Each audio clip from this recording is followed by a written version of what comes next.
His love and grace.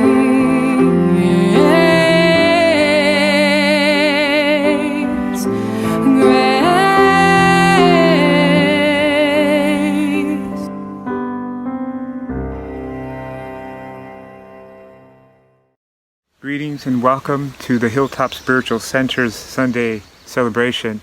My name is Paul Calabro and I'm your prayer practitioner for this broadcast. Let us now usher in that which is goodness and wholeness and peace into our being, for that which is global, unlocalized, and harmonious. Let us pray. There is one expression that is all life, divinely inspired, and it is here now. It is goodness, it is softness, it is wholeness and beauty, harmoniously interwoven in each and every fabric of our being. For we share that expression of love in each and every way. And I send this prayer forth to the infinite expression of mind, that one presence that says yes. And so it is. Here now is the reading written by Thomas Merton.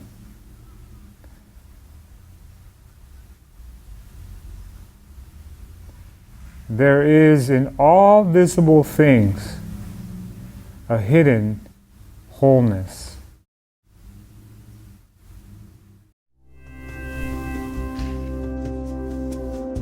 Let us now meditate.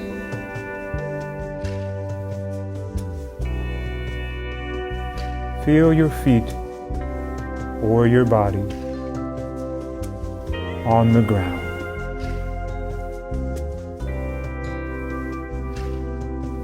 And allow this energy from the ground to move up your body so that you sit vertically.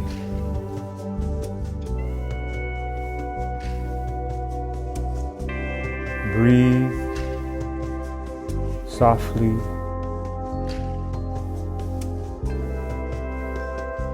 As if your breath is like a wave meeting the seashore. As the sky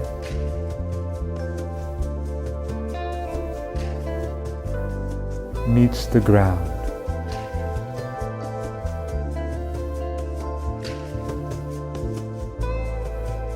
Trust in this presence.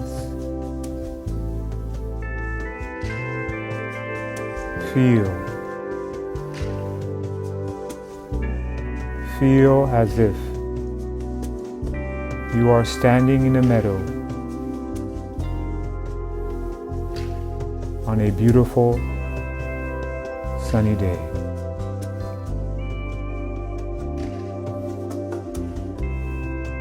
Sense this presence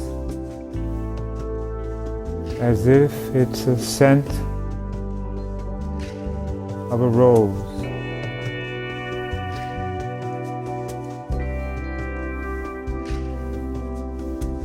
The beauty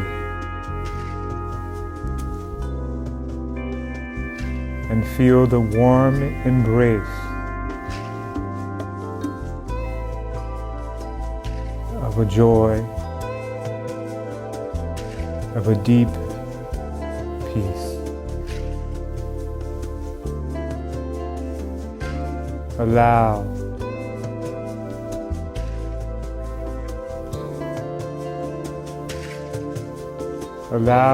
this to unfold like the blossoming of a flower. Know that you are loved and you are held by life. Hello, and welcome to the Hilltop Spiritual Center. Gosh, it feels so good to be here.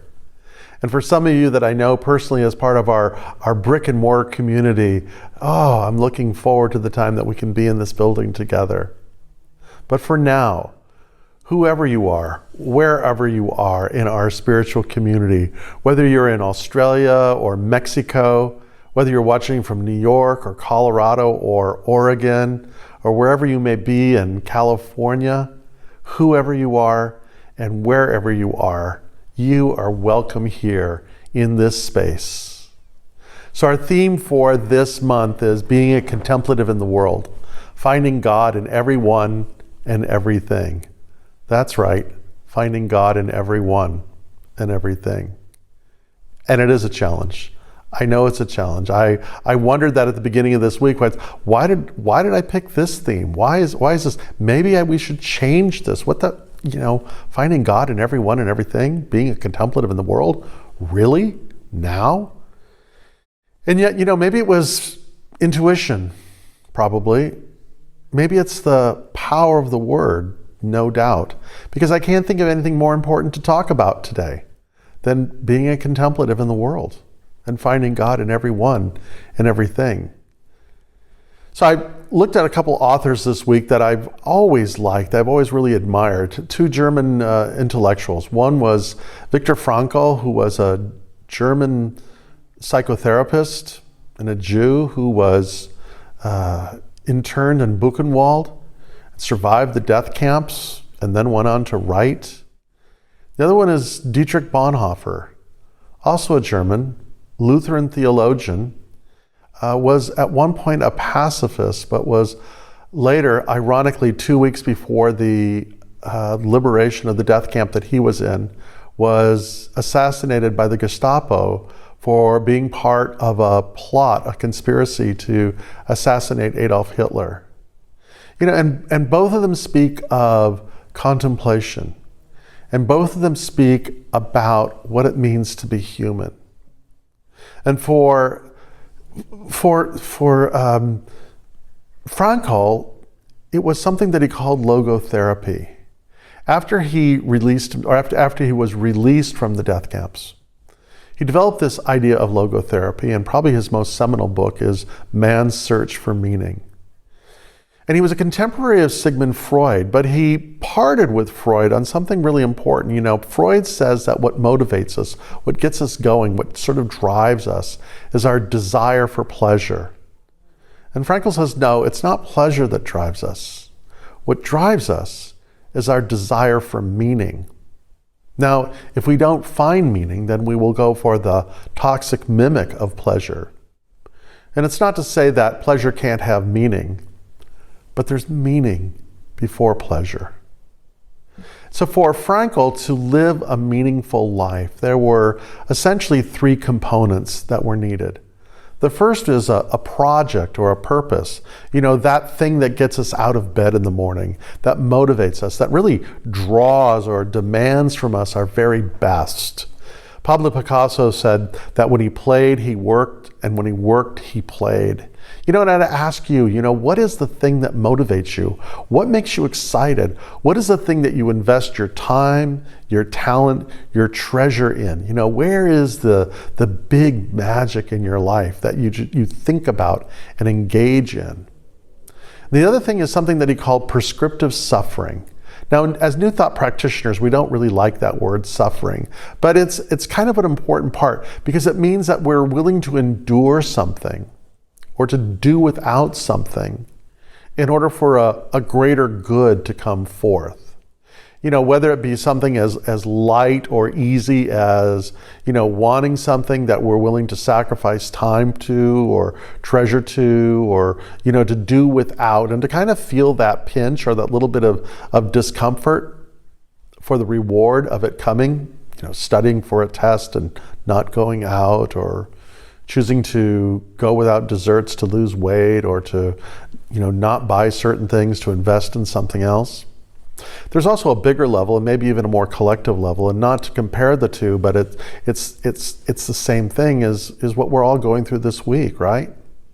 There's no way to diminish the horror of Mr. Floyd's murder at the hands of the police.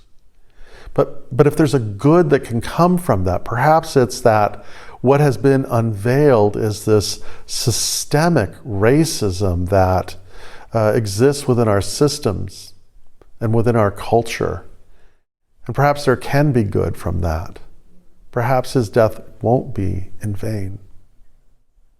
And then there is what Frankl says, being in a community where we are unconditionally accepted.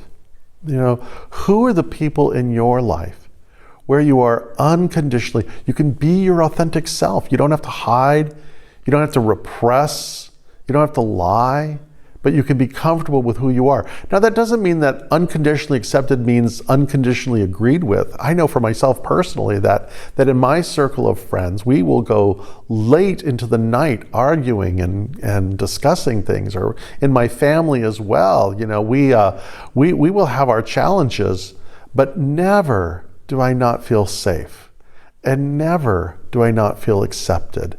And that's kind of the thing, right? Because we live in a world that is always wanting us to conform to one thing. Our whole economy is based on conditional acceptance, right? Of what we have, what we don't have, who we're with or not, or what we believe and don't with. But to be in that experience of having a sense of purpose, something that gets us up, gets us excited, that willingness to do without for a greater good, and that sense that at the end of the day, we are unconditionally accepted for who we are. That is what meaning is all about. And, I think like you and I, we begin to understand that meaning is not something that we simply know about. It's something that we experience. It's not static. It's active. Pleasure, you can know all you want to know about pleasure, but you don't really know pleasure until you've experienced it. You don't really know meaning until you experience it. You don't know love until you experience it. You don't know God until you experience it. You don't know yourself until you experience yourself. So meaning is more of a verb, it's an action than a noun. But I think, in a week like we've had now, it has us spinning because we feel emotional and on edge. We've watched our city. We've watched the military occupy cities in our country. We've watched demonstrators being beaten. We've seen our country torn apart. And we may feel distracted like I have been all week, or angry, perhaps feeling shame or guilt. So much has come up, and you like me, you may be wondering, are we ever going to deal with this sense of separation that shows up in blatant racism or homophobia or, xenophobia, of all these ways that we separate? Are we ever going to create a culture where we don't live in the fear and the apprehension of violence, racism, fear, violence? Something that Bonhoeffer says I think is important to consider. He says that nothing that we despise is foreign in us. Nothing that we despise is foreign in us. Dr. Holmes, the founder of our particular denomination, would say, we see the condition outside and we heal it on the inside. And this is what contemplation is all about. We live in a world that is more than willing to give us an opinion. You can turn on any television station. And by the way, I don't think God gave us television so that we can watch life. I think God gave us life so that we can experience life. to be in it, to be engaged. But there's, like I was saying, there's always somebody that's got some idea of what we should be doing. And this has been going on since day one, right? But the great American philosopher Ralph Waldo Emerson, in his essay Self-Reliance, says this. He says, "It's harder because you will always find those who think they know what is your duty better than you know it," right? We'll always find those people that say, no, this is what you should believe and this is what you should do. And then he goes on to say, he says, "It is easy in the world to live after the world's opinion. It is easy in solitude to live after our own. But the great person is the one who, in the midst of the crowd, keeps with perfect sweetness the independence of solitude." That, it's easy when we're alone to enjoy the sweetness of that. It's easy to kind of go along with the crowd, but the real joy comes that even in the crowd, we don't lose our vision. We don't lose sight of who we are. This, I think, is what it means to be a contemplative in the world. But I think what stands in the way of that often is something that Dietrich Bonhoeffer talked about. And I want to preface this by saying, Dietrich Bonhoeffer suffered no fools. He was blunt. He was to the point. He was often offensive. Even though he was a pastor and a theologian, he certainly wasn't all sweetness and light. And he spoke about humans having this long track record of being monumentally stupid. He says we become stupid by listening to stupid ideas. In other words, we outsource to outlandish ideas and let go of our critical thinking and simply let things be what they are. And what he says about this is he said that stupidity, his word, stupidity is more dangerous than malice, because as he wrote, against stupidity, we are defenseless. And so I think for all of us today, we should be asking ourselves some interesting questions, and perhaps asking ourselves, what are the forces that are moving people now? And who benefits? And why? And so we're challenged to look at this. And again, it's the invitation for us to go deeper.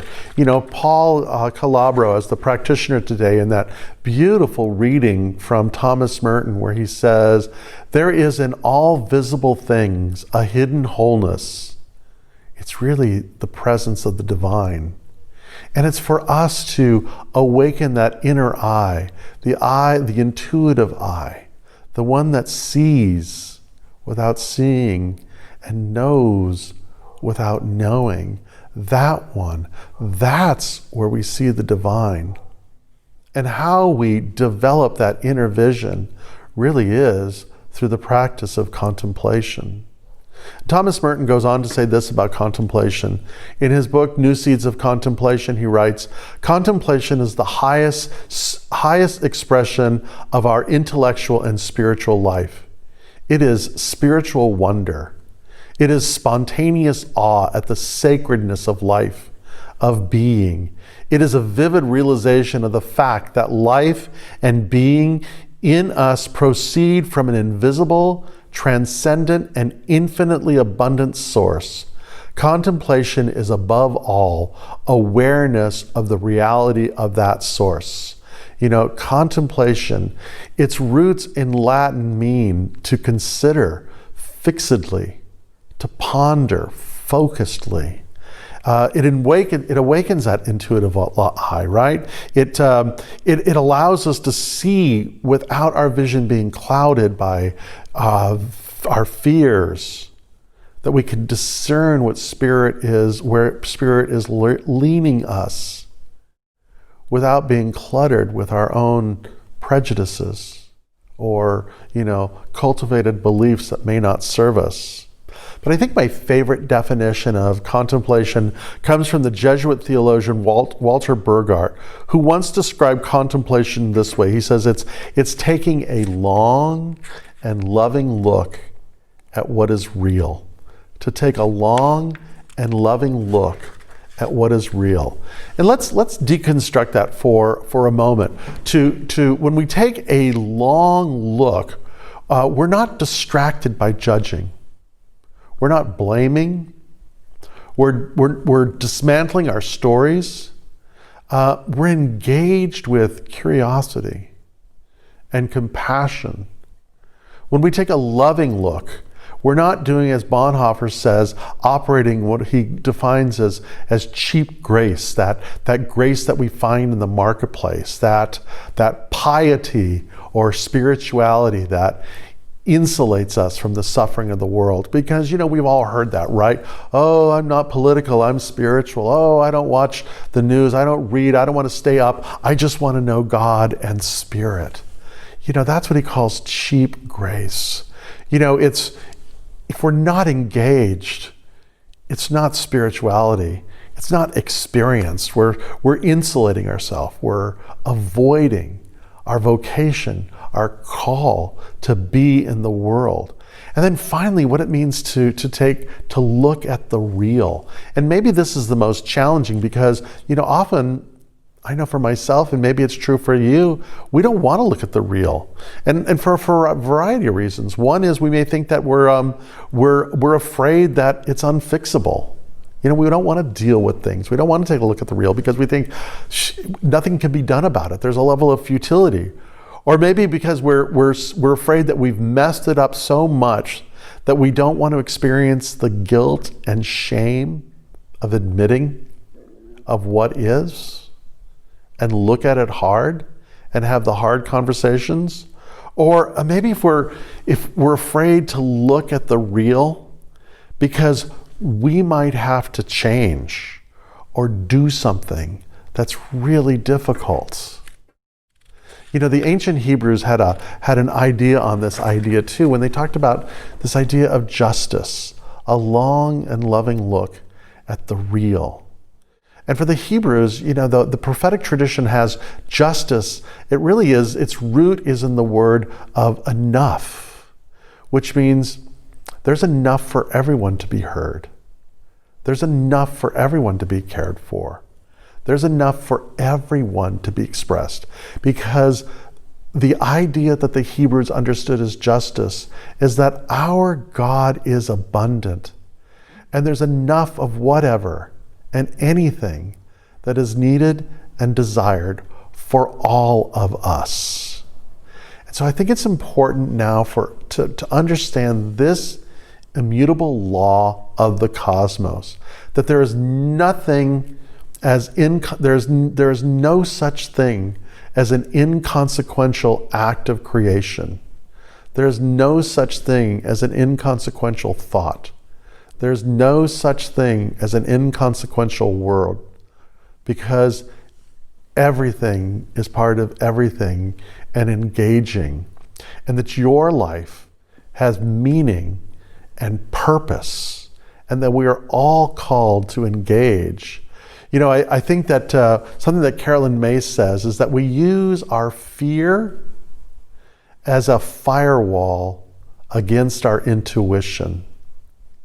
And through contemplation, we can enter into that grace, that we can move through our fear and pay attention to our intuition. I just love that opening song of Peggy Lebo, where she talks about, lead me on that path of light. Lead me to a home where there is love and grace. And I think again of Thomas Merton, where he says that we are all one, but we imagine that we are not.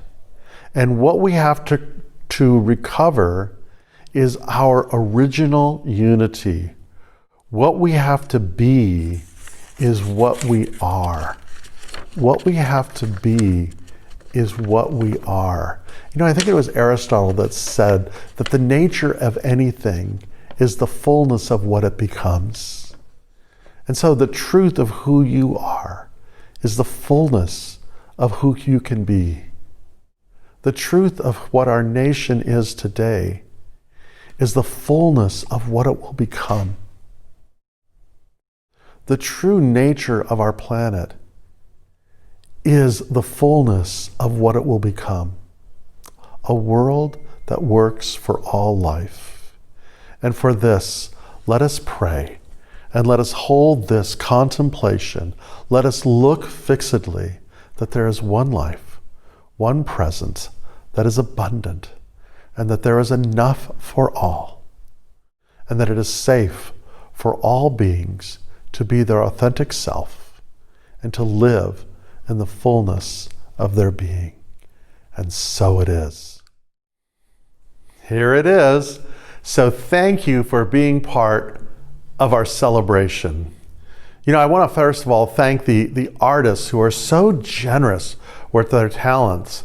You know, at the opening of this, you saw some artwork from photographer Mike Reardon, and his photography is just breathtaking.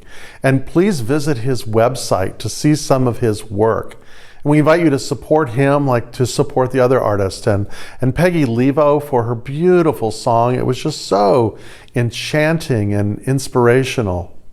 I also want to thank Gregory Page, who will be following the end of this with a lovely song, truly on the power of love, of how it heals and unites. I want to thank Paul Calabro for being our practitioner today and the beautiful guided meditation he did. And just know that he, like all the other practitioners, are available for prayer, so please reach out to him or them. You'll also see that we have a private prayer request on the website. And we've been getting those calls and we've been making contacts with them as well. So if you want prayer, if you desire prayer, we are here. Cooperators are standing by. I want to thank the staff for working diligently.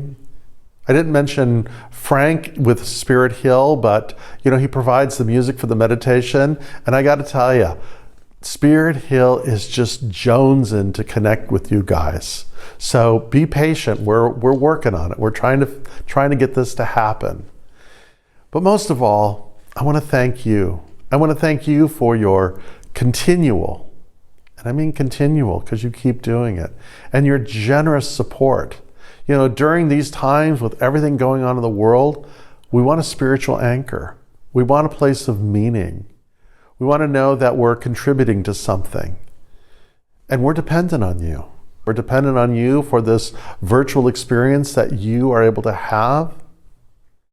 And know that there are gifts that we have to offer you on our website. There are music videos and guided meditations and prayers and poetry and yoga.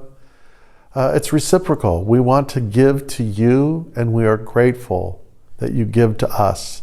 Because really, we're all giving to each other of our time, of our talents, of our treasures, because we're all in this together. And so to you, and for that community that unconditionally accepts you, many, many, many blessings. And I look forward to our time next week.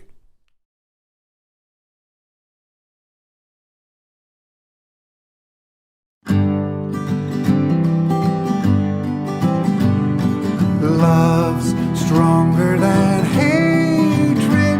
Let us stand together and sing. Love's stronger than hatred.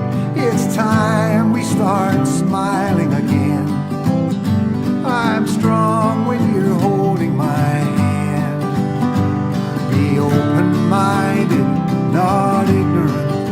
I know it's easier just to complain. We're all more alike than we're different. We're just trying to get home at the end of the day. We're all trying to get home at the end of the day. Love is much stronger, stronger than hate. Love's stronger than hatred. Let us stand together and say it. Love's stronger than hatred. It's time we start smiling again. I'm strong when you're holding my hand.